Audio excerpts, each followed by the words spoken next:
मित्रांनो, आता आपण पुन्हा आहे वर्धा, नांदेड, यवतमाळ रेल्वे लाईनवर. आणि आता कामाची तर माहिती तुम्हाला भरपूर देतो, परंतु या रेल्वे मार्गाची वैशिष्ट्ये आणि रेल्वे विभागाची माहिती आता आम्ही तुम्हाला देणार आहे.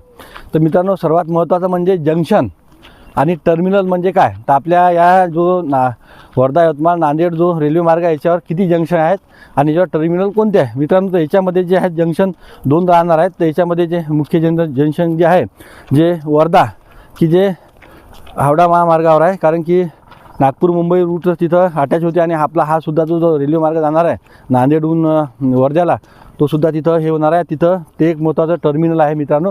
टर्मिनल म्हणजे जंक्शन म्हणजे मित्रांनो ज्या ठिकाणाहून 3पेक्षा जास्त रेल्वे मार्ग वेगवेगळ्या ठिकाणी जातात. म्हणजे तिथं इंजिनची अदलाबदल होऊ शकते, रेल्वे मार्गसुद्धा तिथं चेंज होते आणि तिथून त्याला जंक्शन म्हणतात. की महत्त्वाचं जंक्शन मित्रांनो, की मोठे जंक्शन जे पकडले आपल्या महाराष्ट्रात, भुसावळ जंक्शन जे झालं ते खूप मोठं आहे. आणि आपलं मनमाड जे आहे ते सुद्धा मोठं आहे. आणि आपल्या ठिकाणी जर गेलो मित्रांनो, आपलं वर्धासुद्धा मोठं जंक्शन आहे.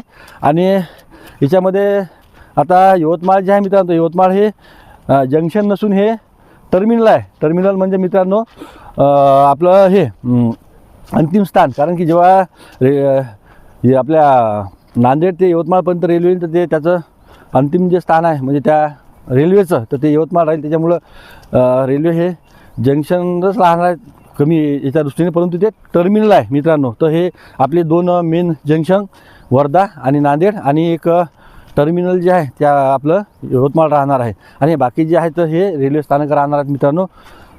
तर आपल्याला जर माहिती आवडली तर शेअर करा. धन्यवाद.